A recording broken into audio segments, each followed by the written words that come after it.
So, if you're anywhere in the world of tech, procurement, or digital accessibility, you've probably heard these two terms, VPAT and ACR. And let's be honest, they get thrown around like they mean the exact same thing. Well, that confusion, it ends today. We're going to clear this up for good. Okay, let's just cut to the chase. You're trying to buy some new software, or maybe you're the one selling it. Someone asks for the accessibility docs. What do you give them? A VPAT? An ACR? And trust me, knowing the difference is huge. By the end of this, you'll know exactly which one you need, and more importantly, why. All right, first things first, let's blow up this common myth right now. People use these terms interchangeably all the time, but VPAT does not equal ACR. They're two fundamentally different things.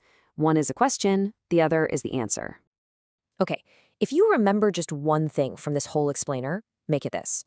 Think of a VPAT as a totally blank questionnaire. Just empty lines and boxes. The ACR, on the other hand, is that same questionnaire after it's been completely filled out with all the answers. Simple, right? One's the template, the other is the finished report. All right, so let's dig into that first piece of the puzzle, the VPAT itself, the blank questionnaire. To really get it, we need to understand what this framework is before we can appreciate the report that comes out of it. So the VPAT, which stands for Voluntary Product Accessibility Template, is, well, the clue is right there in the name. It's a template. It's a free, standardized form that was developed by the Information Technology Industry Council, or ITI. Basically, they created it so that every company would have the same structured way to talk about their product's accessibility. Think of it as a super detailed official checklist. And this right here, this is the heart of a VPAT. You see the columns, the criteria, the conformance level, the explanations. But look closer, they're all empty. And that's the whole point. A blank VPAT tells you absolutely nothing about how accessible a product is. It's just a framework waiting for information. And, it's not a one-size-fits-all kind of deal either. There are different flavors of the template based on what rules you need to follow. There's a version just for WCAG web standards, one specifically for U.S. government rules under Section 508, one for European standards, and even a big international one that kind of rolls them all together. You just pick the template you need. Okay, so we've got our empty questionnaire. Pretty useless on its own, right? So now, let's talk about what happens when somebody actually fills it out. Let's talk about the document that really matters, the ACR.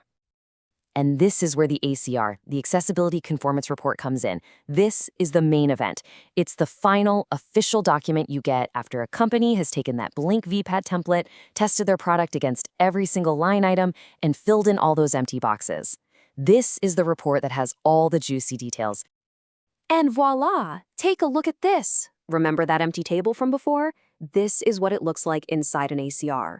The levels are filled in, partially supports, and most importantly, look at that remarks column. It doesn't just say there's a problem, it explains exactly what the issue is. This, right here, is where the magic happens. This is the information you actually need. But, and this is a big but, not all ACRs are created equal. Just because it's filled out doesn't mean it's good.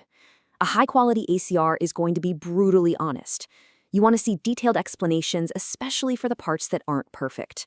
It should be transparent about how they tested things, what they know is still broken, and maybe even when they plan to fix it. Honestly, a report that admits a few flaws is way more trustworthy than one that claims perfection with no proof.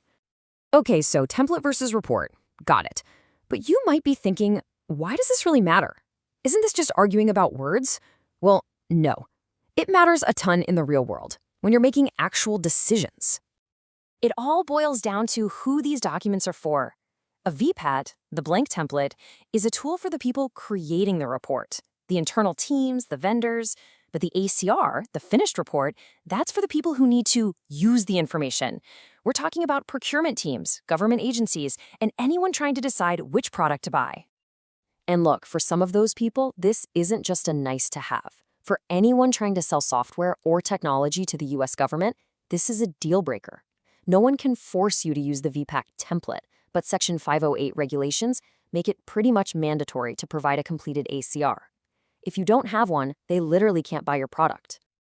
So let's bring it all home. Here is the single most important takeaway.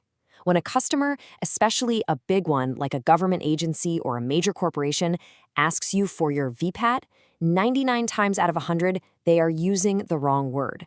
They don't want a blank questionnaire, they want your completed Accessibility Conformance Report.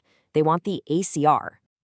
So I want to leave you with one final question to ask yourself. The next time an accessibility document lands on your desk, look at it critically. Is this a true, honest assessment that gives you real insight? Or is it just a piece of paper filled out to check a box and make a requirement go away? Knowing the difference is everything.